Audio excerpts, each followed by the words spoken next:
You will hear a number of different recordings, and you will have to answer questions on what you hear. There will be time for you to read the instructions and questions, and you will have a chance to check your work. All the recordings will be played once only.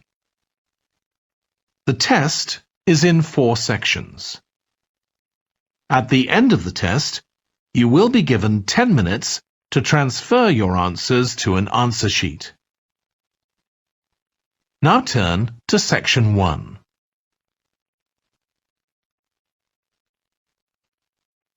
Section 1. You will hear a woman reporting a theft to an officer in a police station. First, you have some time to look at questions 1 to 3.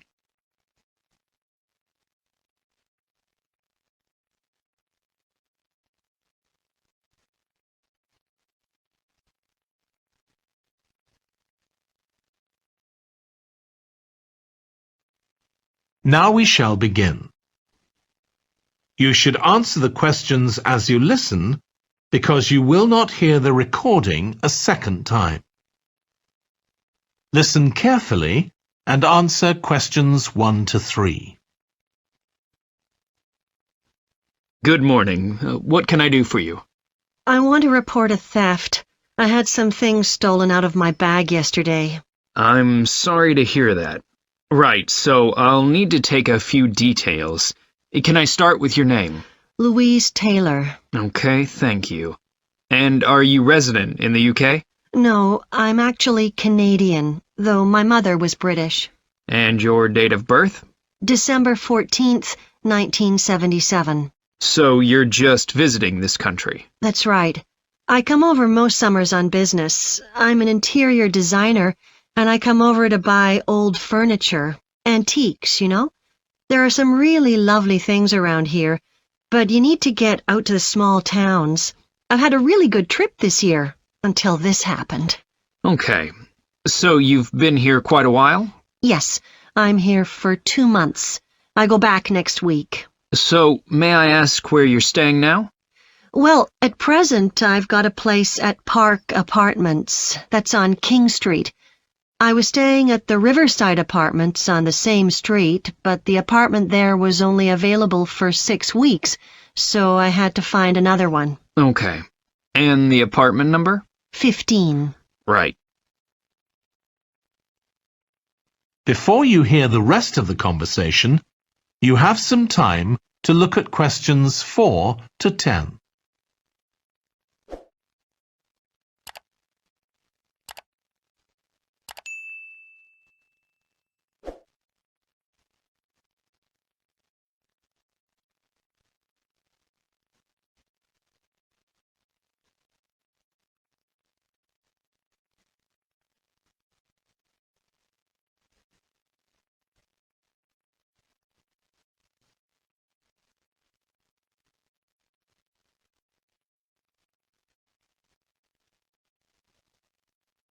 Now listen and answer questions 4 to 10.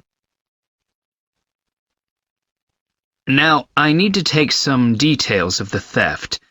So, you said you had some things stolen out of your bag? That's right. And were you actually carrying the bag when the theft took place? Yes, I really can't understand it. I had my backpack on, and I went into a supermarket to buy a few things, and when I opened it up, my wallet wasn't there. And what did your wallet have in it? Well, fortunately, I don't keep my credit cards in that wallet. I keep them with my passport in an inside compartment in my backpack, but there was quite a bit of cash there, about £250 sterling, I should think. I withdrew £300 from my account yesterday, but I did a bit of shopping, so I must have already spent about £50 of that. Okay. At first I thought, oh, I must have left the wallet back in the apartment. But then I realized my phone had gone as well. It was only a week old, and that's when I realized I'd been robbed. Anyway, at least they didn't take the keys to my rental car. Yes. So you say the theft occurred yesterday. Yes. So that was September the 10th?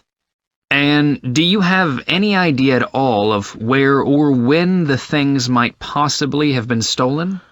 Well, at first I couldn't believe it because the bag had been on my back ever since I left the apartment after lunch. It's just a small backpack, but I generally use it when I'm traveling because it seems safer than a handbag. Anyway, I met up with a friend, and we spent a couple of hours in the museum. But I do remember that as we were leaving there, at about 4 o'clock, a group of young boys ran up to us, and they were really crowding round us, and they were asking us what time it was. Then, all of a sudden, they ran off. Can you remember anything about them?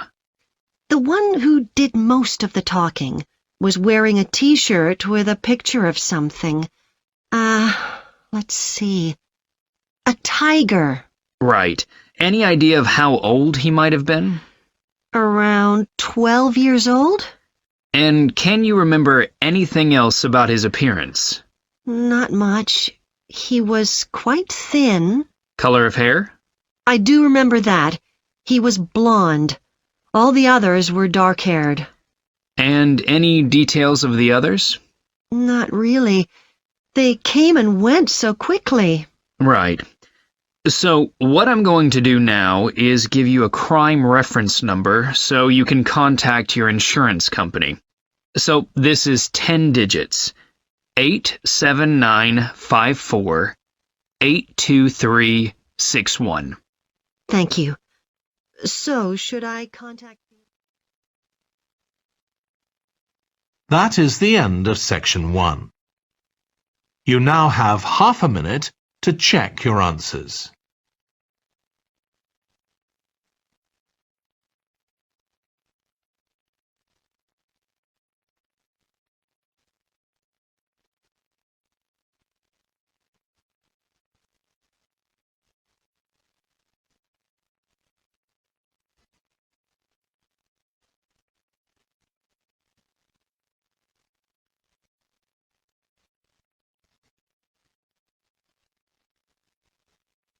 Now turn to section 2. Section 2. You will hear a manager giving a welcome talk to a group of apprentices who are starting their training at the company. First, you have some time to look at questions 11 to 14.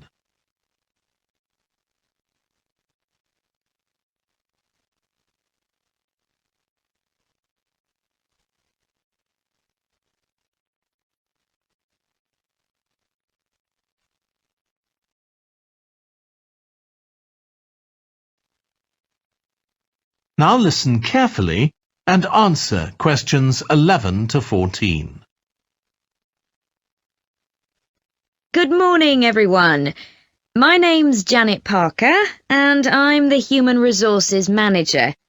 We're very happy to welcome you to your new apprenticeship. I hope that the next 6 months will be a positive and enjoyable experience for you. I'd like to start with some general advice about being an apprentice. Most of you have very little or no experience of working for a big organisation, and the first week or so may be quite challenging. There will be a lot of new information to take in, but don't worry too much about trying to remember everything.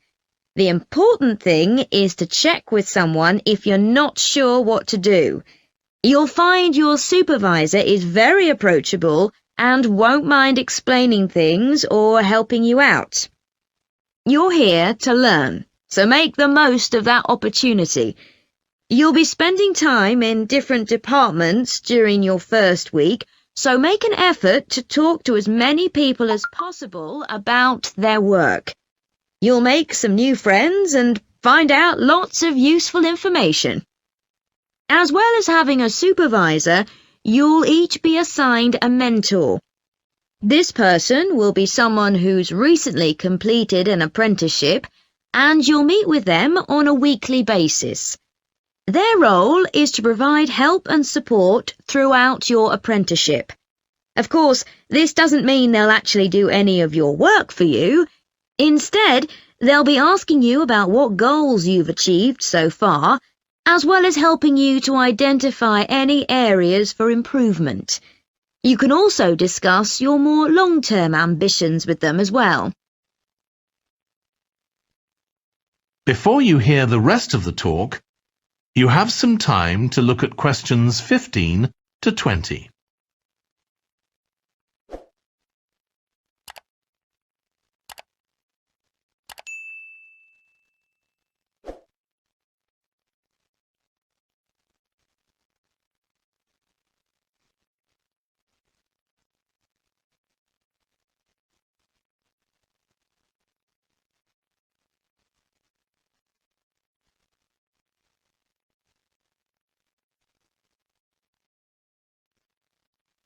Now listen and answer questions 15 to 20.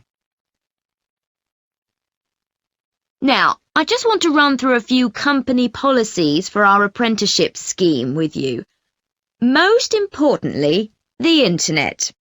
As part of your job, you'll be doing some research online, so obviously you'll have unlimited access for that. But please don't use it for personal use. You'll have your own phones for that. Some of you have already asked me about flexible working. After your probationary 3-month period, some of you will be eligible for this, but it will depend on which department you're in and what your personal circumstances are, so please don't assume you'll automatically be permitted to do this. I want to make sure there's no confusion about our holiday policy. Apart from any statutory public holidays, we ask that you don't book any holidays until after your 6-month apprenticeship has finished. Time off should only be taken if you are unwell. Please speak to your supervisor if this is going to be a problem. You'll be expected to work a 40-hour week, but there may be opportunities to do overtime during busy periods. Although you're not required to do this, it can be a valuable experience, so we advise you to take it up if possible. Obviously, we understand that people do have commitments outside work, so don't worry if there are times when you are unavailable. As you know, we don't have a formal dress code here. You may wear casual clothes as long as they're practical. And the only restriction for shoes we have is on high heels for health and safety reasons. Comfortable shoes like trainers are preferable. There's a heavily subsidised canteen on site where you can get hot meals or salads cheaply. Snacks and drinks are also provided, so we've decided to introduce a no-packed lunch policy. This is partly to encourage healthy eating at work, and partly to stop people from eating at their workstation, which is unhygienic. Okay, moving on to... That is the end of section 2. You now have half a minute to check your answers.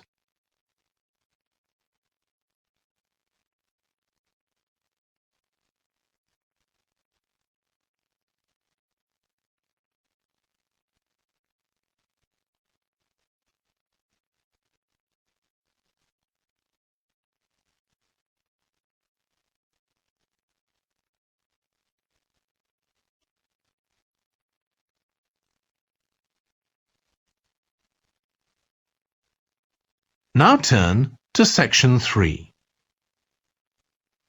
Section 3. You will hear 2 urban planning students, called Carla and Rob, discussing their presentation on cities built by the sea, following instructions from their tutor. First, you have some time to look at questions 21 to 25.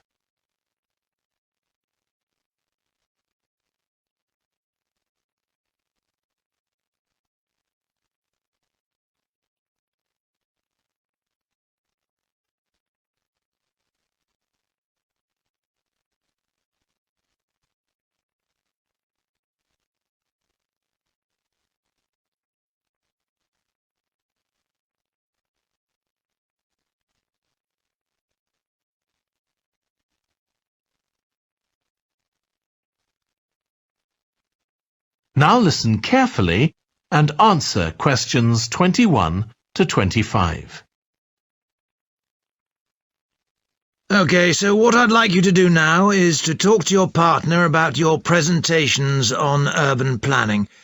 You should have done most of the reading now, so I'd like you to share your ideas and talk about the structure of your presentation and what you need to do next. OK, Rob, I'm glad we chose quite a specific topic, cities built next to the sea. It made it much easier to find relevant information. Yeah, and cities are growing so quickly. I mean, we know that more than half the world's population lives in cities now. Yeah, though that's all cities, not just ones on the coast. But most of the biggest cities are actually built by the sea. I'd not realised that before. Nor me. And what's more, a lot of them are built at places where rivers come out into the sea, but apparently this can be a problem. Why? Well, as the city expands, agriculture and industry tend to spread further inland along the rivers, and so agriculture moves even further inland up the river. That's not necessarily a problem, except it means more and more pollutants are discharged into the rivers. So these are brought downstream to the cities? Right. Did you read that article about Miami on the east coast of the USA? No. Well, apparently back in the 1950s, they built channels to drain away the water in case of flooding. Sounds sensible. Yeah, they spent quite a lot of money on them, but what they didn't take into account was global warming. So they built the drainage channels too close to sea level, and now sea levels are rising, they're more or less useless. If there's a lot of rain, the water can't run away. There's nowhere for it to go. The whole design was faulty. So what are the authorities doing about it now? I don't know. I did read that they're aiming to stop disposing of wastewater into the ocean over the next 10 years. But that won't help with flood prevention now, will it? No, really, they just need to find the money for something to replace the drainage channels in order to protect against flooding now. But in the long term, they need to consider the whole ecosystem. Right. Really, though, coastal cities can't deal with their problems on their own, can they? I mean, they've got to start acting together at an international level instead of just doing their own thing. Absolutely. The thing is, everyone knows what the problems are, and environmentalists have a pretty good idea of what we should be doing about them, so they should be able to work together to some extent. But it's going to be a long time before countries come to a decision on what principles they're prepared to abide by. Yeah, if they ever do.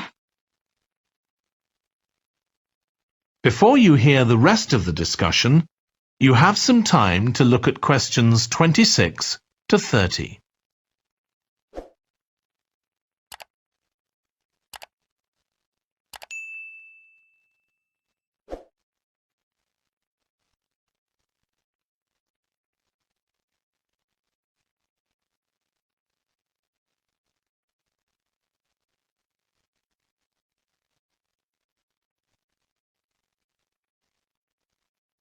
Now listen and answer questions 26 to 30.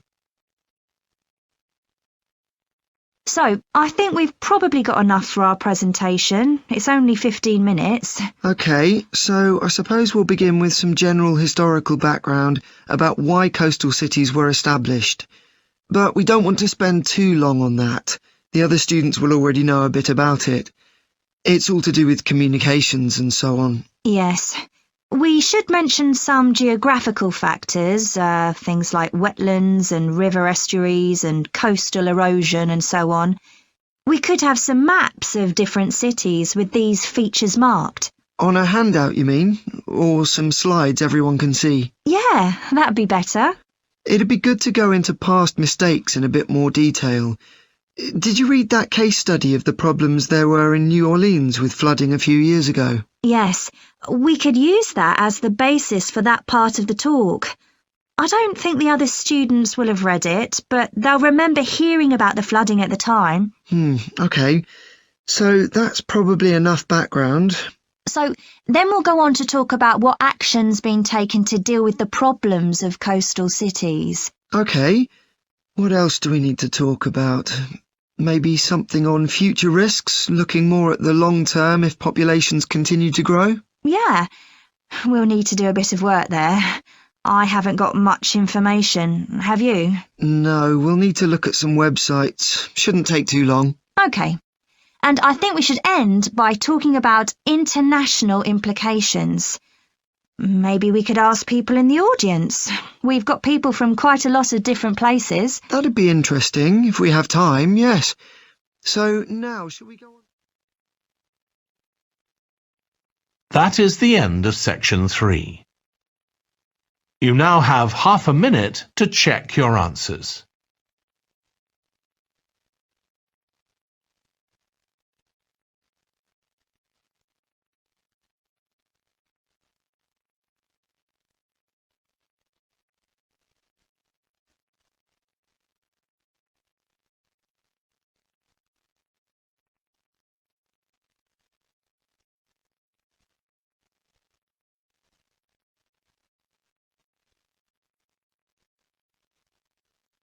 Now turn to section 4. Section 4. You will hear part of a lecture on renewable energy that uses the power of the sea. First, you have some time to look at questions 31 to 40.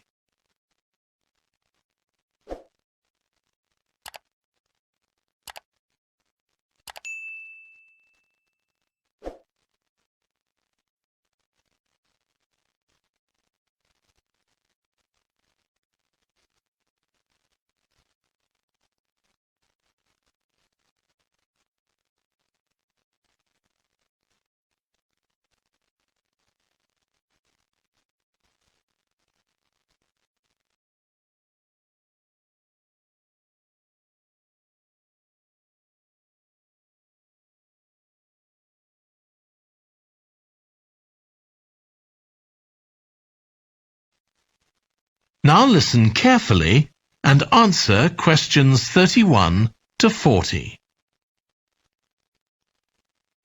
Producing enough energy to meet our needs has become a serious problem. Demand is rising rapidly because of the world's increasing population and expanding industry. Burning fossil fuels like gas, coal and oil seriously damages the environment, and they'll eventually run out. For a number of years now, scientists have been working out how we can derive energy from renewable sources, such as the sun and wind, without causing pollution. Today, I'll outline marine renewable energy, also called ocean energy, which harnesses the movement of the oceans. Marine renewable energy can be divided into 3 main categories: wave energy, tidal energy, and ocean thermal energy conversion. And I'll say a few words about each one. First, wave energy. Numerous devices have been invented to harvest wave energy, with names such as Wave Dragon, the Penguin, and Mighty Whale. And research is going on to try and come up with a really efficient method. This form of energy has plenty of potential, as the source is constant, and there's no danger of waves coming to a standstill. Electricity can be generated using onshore systems, using a reservoir, or offshore systems. But the problem with ocean waves is that they're erratic, with the wind making them travel in every direction. This adds to the difficulty of creating efficient technology. Ideally, all the waves would travel smoothly and regularly along the same straight line. Another drawback is that sand and other sediment on the ocean floor might be stopped from flowing normally, which can lead to environmental problems.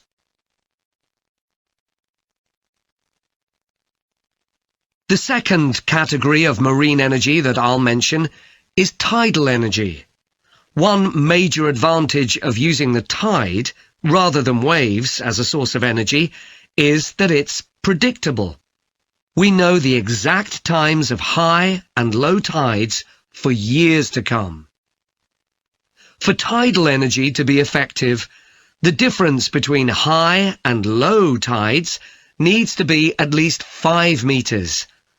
And this occurs naturally in only about 40 places on Earth. But the right conditions can be created by constructing a tidal lagoon, an area of seawater separated from the sea. One current plan is to create a tidal lagoon on the coast of Wales. This will be an area of water within a bay at Swansea, sheltered by a U-shaped breakwater, or dam, built out from the coast. The breakwater will contain 16 hydro turbines, and as the tide rises, water rushes through the breakwater, activating the turbines, which turn a generator to produce electricity. Then, for 3 hours as the tide goes out, the water is held back within the breakwater, increasing the difference in water level until it's several meters higher within the lagoon than in the open sea. Then, in order to release the stored water, gates in the breakwater are opened. It pours powerfully out of the lagoon, driving the turbines in the breakwater in the opposite direction and again generating thousands of megawatts of electricity.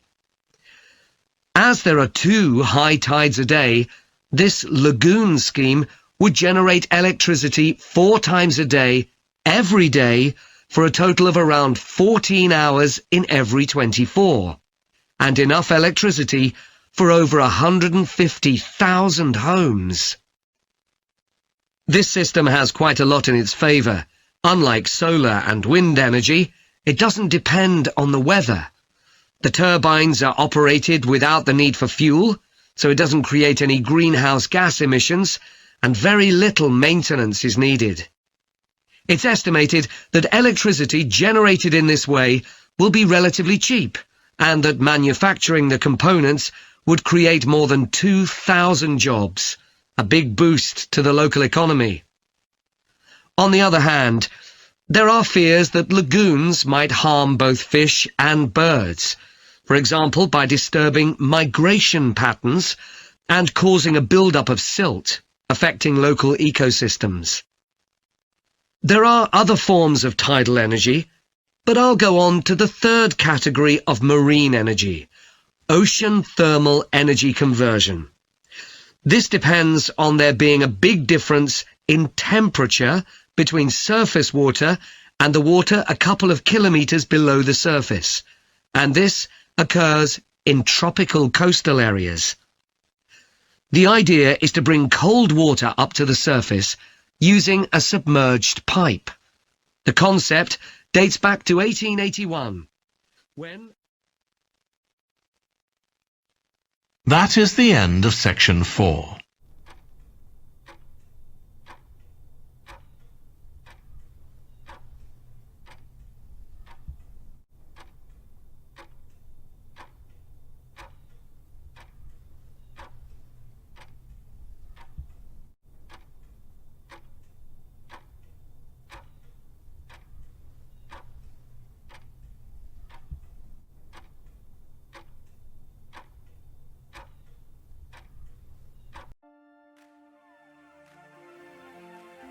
That is the end of the listening test.